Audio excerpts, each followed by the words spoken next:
जय हिंद सभी को। हम इस वीडियो में शेर शाह सूरी के बारे में देखेंगे। शेर शाह सूरी ने भी भारत के योगदान में उसका भी हाथ है। उसने भी जैसे कि रुपया वगैरह वही चालू करवाया था। हम इसके बारे में देखेंगे डिटेल्स में, इसने क्या क्या लड़ाइयाँ लड़ी और क्या क्या भारत में क्या क्या बदलाव किया, क्या क्या विकास किया, हम इसके बारे में डिटेल्स में देखेंगे। शेर शाह सूरी, ये 16वीं शताब्दी की बात है। 16वीं शताब्दी जैसे कि मैंने बताया था, 1500 से लेकर के सन 1600 तक वो सभी सन 16वीं शताब्दी में आएंगे। हालांकि उसका जन्म जो है 15वीं शताब्दी में हुआ था, यानी कि 1486 एसी आफ्टर क्राइस्ट, एसी में जन्म हुआ था, 1480 में। ठीक है, जन्म हुआ था 1480 में। मरने का डेट भी लिख देता हूँ, 1545 में मरा था। ठीक है, ये जो है बचपन से ही पढ़ने लिखने में तेज था। बचपन से ही मतलब पढ़ने लिखने में तेज था शेर शाह सूरी, और काफ़ी बहादुर भी था। तलवारबाजी भी अच्छा खासा सीख लिया था अपने पिताजी से। और वो उसके पिताजी जो है बिहार में जो है किसी राजा के यहाँ नौकरी करते थे, बड़े पोस्ट में थे। तो शेर शाह सूरी जो है, इसकी एक प्रचलित कहानी है कि जब ये जवान हो रहा था तो उस टाइम मतलब बड़े में जो है उसने एक शेर मारा था। तब से उसका नाम जो है शेर शाह सूरी हो गया। ये काफ़ी मतलब प्रचलित कहानी है कि उसने शेर मारा था और उसका नाम जो है शेर शाह सूरी पड़ गया। तो उस समय इस शासन की अवधि में, जैसे कि हम लोग नहीं क्या पढ़ते हैं कि चंद्रगुप्त मौर्य के टाइम पे जो उस समय मतलब विद्यालय जो स्कूल का, जो कॉलेज का, जो यूनिवर्सिटी का जो केंद्र हुआ करता था वो क्या था, तक्षशिला था, जो कि पाकिस्तान में आता है। और गुप्त काल में नालंदा यूनिवर्सिटी जो कि बिहार में पड़ता है, वो था केंद्र शिक्षा का। तो शेर शाह सूरी के टाइम पे जो शिक्षा का जो केंद्र था वो अपने उत्तर प्रदेश के जौनपुर जिले में, जौनपुर जिले में, ये उत्तर प्रदेश का जौनपुर जिला है यहाँ पे। तो वहाँ पे शिक्षा का केंद्र हुआ करता था उस समय। मतलब भारत का जो है शिक्षा का केंद्र क्या था, जौनपुर जिला था। जी हाँ, तो ये वहीं पे उसका शिक्षा हुआ, पढ़ाई लिखाई किया। उसके बाद वो भी जहाँ पे उसके पिताजी का नाम था हसन। उसके पिताजी जहाँ काम करते थे वो भी वहाँ चला गया। फिर लेकिन वो बहुत बहादुर था, तलवारबाजी भी जानता था अच्छा खासा। फिर उस समय जो है ये जो मैंने जो बनाया है नक्शा, इस पूरा एरिया पे तो नहीं, लेकिन इसके आधे एरिया पे जो है बाबर का शासन चलता था। बाबर जो था उसका शासन था। तो जो ये शेर शाह सूरी था, ये वहाँ उसके पास नौकरी के लिए मांगने के लिए गया, नौकरी। तो देखिए भाई, बहुत अच्छा खासा तलवारबाजी भी चला लेता है, बहुत कुछ आता है इसको, पढ़ा लिखा भी है और बहादुर बहुत था शेर शाह सूरी। तो इसको जो है सेना में जो है अपने भर्ती कर लिया। शेर शाह सूरी को जो है बाबर जो है शेर शाह सूरी को भर्ती कर लिया अपने सेना में। धीरे धीरे वक्त गुजरता गया। शेर शाह सूरी का काम देख देख के बाबर जो है बहुत खुश हुआ। तो धीरे धीरे इसका पदोन्नति कर दिया, मतलब प्रमोशन हो गया शेर शाह सूरी का। तो शेर शाह सूरी को जो है एक राज्य संभालने के लिए दे दिया, मतलब एक राज्यपाल बना दिया बिहार का। ठीक है, बिहार का जो है राज्यपाल बना दिया गया। ठीक है, तो कभी बनाया गया, 1529 में बिहार का जो है राज्यपाल किसको बना दिया गया, शेर शाह सूरी को। क्योंकि वो काफ़ी बहादुर था, तलवारबाजी भी बहुत अच्छा जानता था, मतलब काफ़ी निपुण था। उसने शेर भी मारा था बहुत पहले। तो ये सब देख करके बाबर ने उसको जो है बना लिया और काफ़ी विश्वास जीता। उसको लगा था कि भाई कभी धोखा नहीं देगा, लेकिन इतिहास में सब धोखे देने वाले हुए हैं, अब भी देते हैं। धोखा वाला तो सिलसिला चलता रहता है, और धोखे की वजह से ही जो है जान चला जाता है। आगे देखते हैं उसके बाद। अब राज्यपाल हो गया बिहार का, बिहार में ही कहीं पे नौकरी किया था, बिहार का ही राज्यपाल हुआ, बिहार में जन्म भी हुआ था इसका। तो कहाँ जन्म हुआ था? हुआ था सासाराम।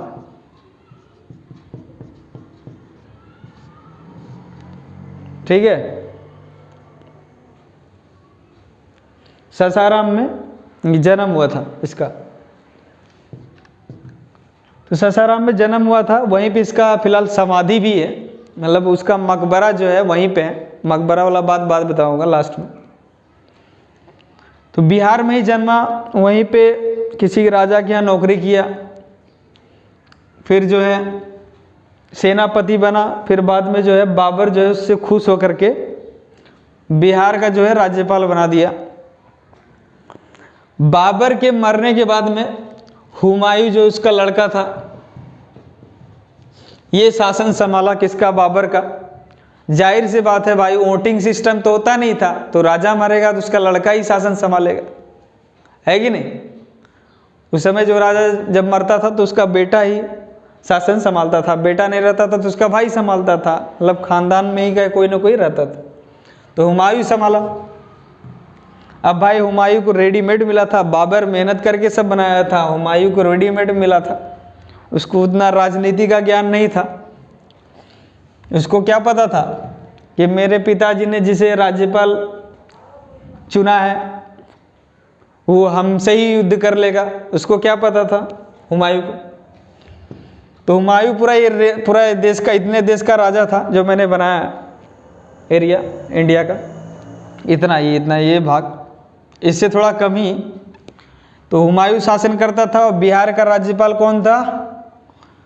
शेरशाह सूरी था राज्यपाल। जैसे कि नौकरी होती है ना, जैसे जिला अधिकारी की नौकरी, आईपीएस की नौकरी, तो भाई जिला का अधिकारी बना दिया तो भाई जिला उसका खुद का थोड़ी ना हो गया, वो तो सरकारी नौकर है। तो उसी समय तो उसी टाइप से ये भी सरकारी नौकर है, समझो। किसका? हुमायूं का नौकर है। बाबर तो चला गया तो नौकर किसका हुआ?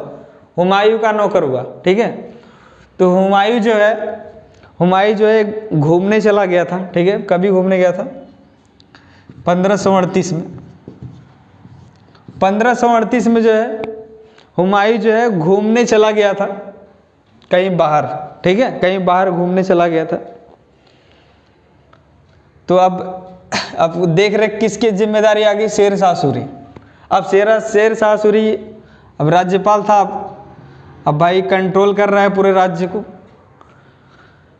तो उसने जो है बंगाल के राजा को जो है हराया, बंगाल पे जो है कब्जा कर लिया उसने। ठीक है, अपना एरिया जो है ये बढ़ा लिया, और जो छोड़ के गया था हुमायूं उस पर भी मतलब शासन करने लगा। अब सोचिए वो घूमने गया है और यहाँ उसका राजपाट चला गया, उसको पता ही नहीं क्या सीन है। तो ये जब आया लौट के, अब पता चलता है भाई मेरा राजपाट ये देख रहा है पूरा छीन लिया है, और बिना परमिशन के बंगाल पे युद्ध करके अब बंगाल अपने कब्जे में ले लिया, वो कब्जे में ले लिया। फिर उसके बाद जो है ये आया अपने सेनापति। अब उसके पास जो सेना थे, उसके जो थे मतलब लोग मानने वाले थे, अब भाई उससे युद्ध करने लगे। कहाँ पे? पहला युद्ध चौसा में लड़ा गया। चौसा बिहार में आता है, बक्सर में आता है चौसा अभी के। तो वहाँ पे जो है पहला युद्ध हुमायूं का और शेरशाह सूरी का पहला युद्ध हुआ। तो उस समय जो है हुमायूं जो है हार गया।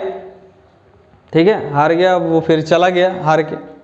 हालांकि मारा नहीं हो, छोड़ दिया भाई, चलो अपने मालिक का लड़का है, हार गया, अब आएगा नहीं वापस, इसलिए छोड़ दिया। लेकिन फिर से वो प्लान बनाया हुमायूं ने, और फिर से जो है एक बार कन्नौज में, जो कि यूपी में पड़ता है, वहाँ पे युद्ध हुआ, भीषण युद्ध हुआ। लेकिन फिर भी हुमायूं हार गया। अब उस बार जो है ये खदेड़ के भगा दिया भारत से, तू यहाँ से निकल जा नहीं तो तुझे मार दूंगा। तो कन्नौज से खदेड़ के पूरा मतलब ये देश के से ही निकाल दिया। तो हुमायूं हार के चला गया। फिर पहला युद्ध कब हुआ? मैं लाइन्स लिख देता हूँ। बिहार में चौसा का युद्ध, ठीक है, और दूसरा क्या है? कन्नौज का युद्ध। जगह का नाम है। तो दोनों जगह कौन हारा? हुमायूं हारा। और दूसरा जो युद्ध हुआ वो गख्खर जाति से हुआ। बता रहा हूँ गख्खर क्या है। गख्खर जनजाति, ये आदिवासी के लोग थे, नहीं क्या, देखो पहने रहते हैं, भाला वाला लिए रहते हैं, सब गहना गुड़िया ये हड्डी उड्डी पहने रहते हैं सब। तो वही लोग से युद्ध हो गया शेरशाह सूरी का, और वहाँ पे फिर हरा दिया उन लोग को, गख्खर जाति वालों को हरा दिया। फिर कहीं इस डर से कि फिर से ये लोग हमला न कर दे गख्खर जाति वाले के लिए।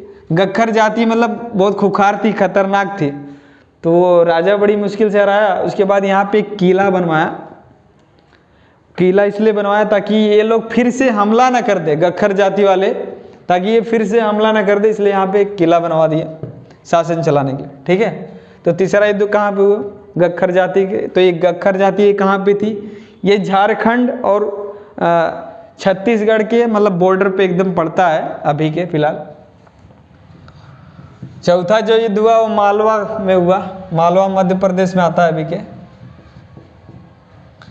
मालवा के राजा को बड़ी आसानी से शेरशाह सूरी ने हरा दिया, क्योंकि वहाँ पे पहले से ही जो है बाबर उबर हुमायूं वगैरह का मतलब कि काफ़ी मतलब दबदबा था, मतलब राजा वहाँ का मजबूत नहीं था।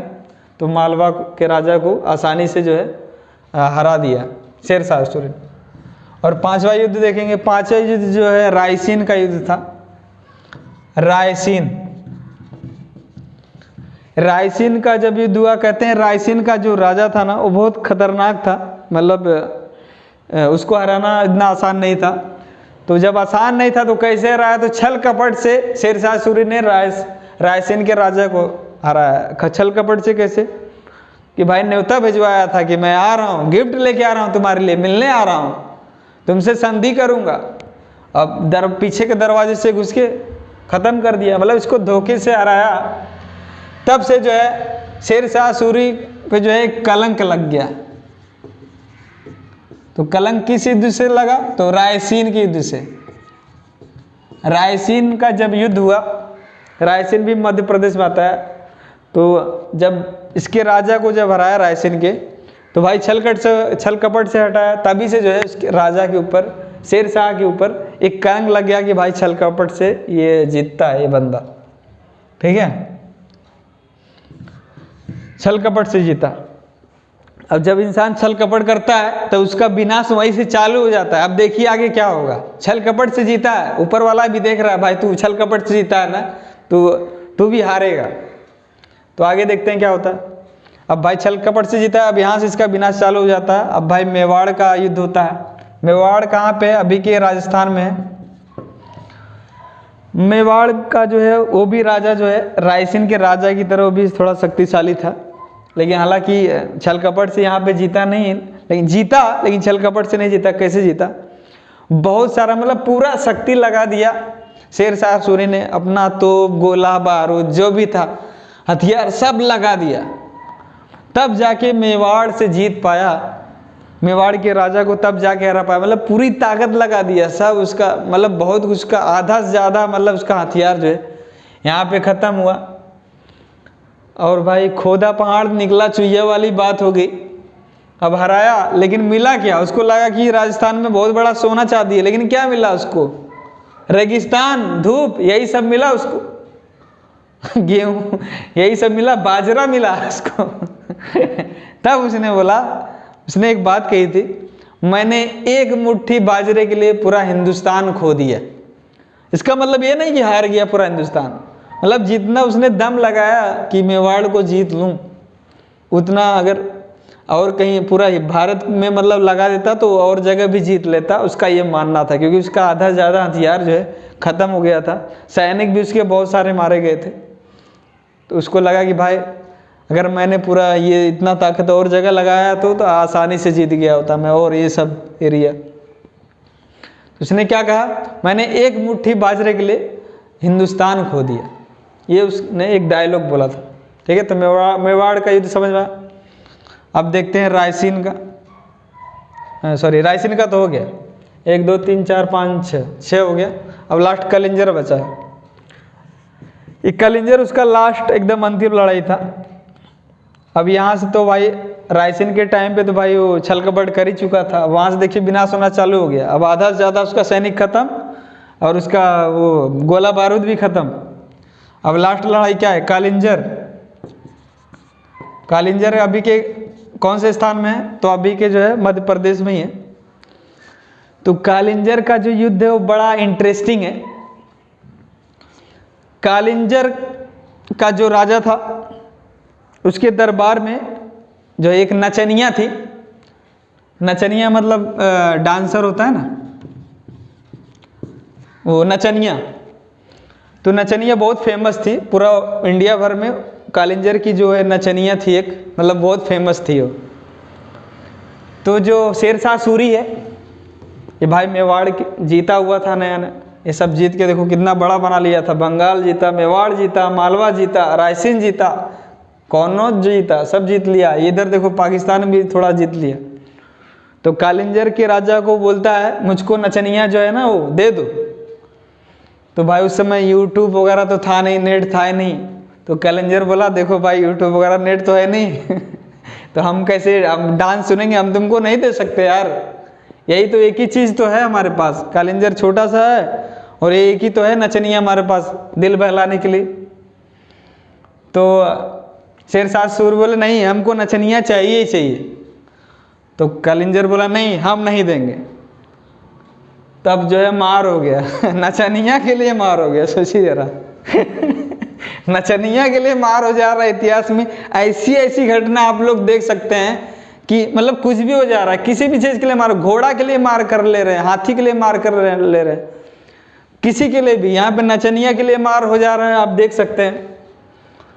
तो नचनिया नहीं दिया कालिंजर का राजा, तो जो है ये युद्ध का ऐलान कर दिया, युद्ध कर लिया कालिंजर के राजा से।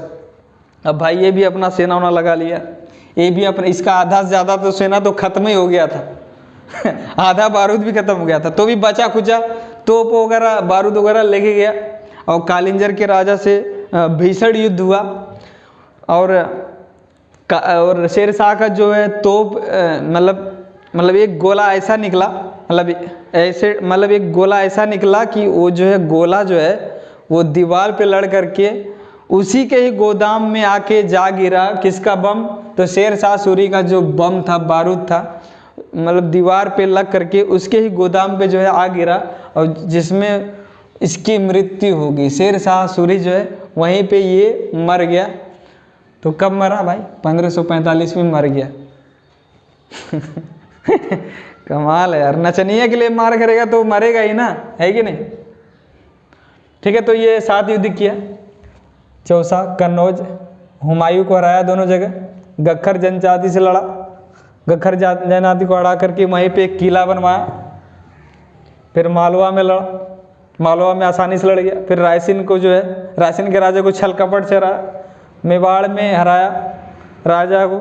लेकिन वहाँ पे उसने एक डायलॉग बोला कि मैंने एक मुट्ठी बाजरा के लिए हिंदुस्तान खो बैठा, मतलब खोदा पहाड़ निकला चूहा, मतलब इतना बड़ी मुश्किल से मेवाड़ जीता। क्या मिला उसको? रेगिस्तान, बालू, बालू में सो जाओ तुम बालू वगैरह मिला था उसको उसी लड़ाई करने के बाद। फिर जो है कालिंजर में लास्ट में लड़ाई हुआ, नचनिया के लिए लड़ाई हुआ, नचनिया के वास्ते लड़ाई हुआ, नचनिया नहीं मिली, खुद मर गया। वो सोचा रहा होगा भाई लड़ाई कर लेता हूँ, नचनिया भी मिलेगी, किला भी मिलेगा कलिंजर का, राजपाट भी मिलेगा, कुछ नहीं मिला, उल्टा मर गया ठीक है, तो देख सकते हैं आप, इस तरह की स्टोरी है। इससे रिलेटेड और कुछ डाउट रहेगा तो पूछेगा। एक चीज़ और बताना है इसमें, शेरशाह सूरी ने क्या विकास किया वो बता रहा हूँ मैं। तो उसने एक बहुत बड़ा रोड बनवाया था जो कि पाकिस्तान से होकर के कोलकाता होके जाता है। इसका नाम है GT road, grand trunk road. वो अभी भी है, बस नाम चेंज हो गया। इतना बड़ा रोड बनाया। और क्या बनाया? सिक्का बनाया। सिक्का कौन कौन सा बनाया? पहले तो शुरू में चमड़े का सिक्का चालू करवाया था ये, फिर बाद में धातु का सिक्का चालू करवाया। तो कौन कौन सा? सोने का सिक्का, चांदी का, सोना चांदी, और एक तांबे का गरीबों के लिए। जैसे गरीबों के लिए होता है ना 1-2 रुपया, ज़्यादा करके गरीब लोग यूज़ करते हैं, 10 रुपया, 20 रुपया, 100 रुपया। तो सोने का जो चालू करवाया सिक्का उसको बोला जाता है अशरफी, अशरफी चालू करवाया। और चांदी का जो चालू करवाया, तांबा वाला का जो है दाम है, चांदी का क्या, हाँ चांदी का रुपया चालू करवाया। मतलब कि रुपया जो आज हम लोग सुनते हैं कि भाई कितना रुपया है, तो रुपया ये जो है आविष्कार जो है, मतलब रुपया जो है यही चालू करवाया शेरशाह सूरी इंडिया में। तो आज उसी का देन है कि रुपया चालू है अपने भारत में, ठीक है। और तांबे का क्या है, दाम चालू करवाया।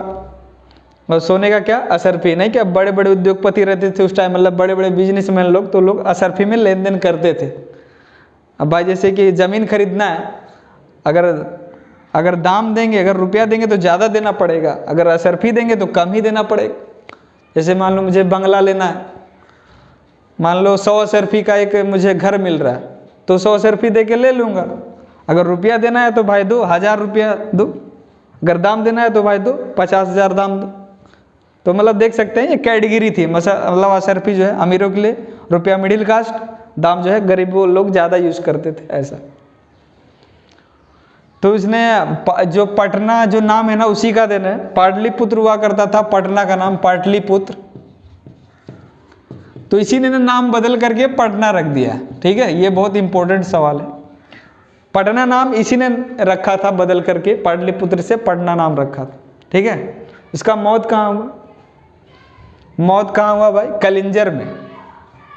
अब जहाँ युद्ध हुआ है वहीं मरेगा ना, कलिंजर में मौत हुआ, लेकिन जहाँ जन्म हुआ था उसका, वहाँ पे उसका मकबरा मज़ार जो है बना हुआ है अभी भी, ठीक है। इससे रिलेटेड कुछ भी डाउट हो तो आप कमेंट बॉक्स में पूछ सकते हैं।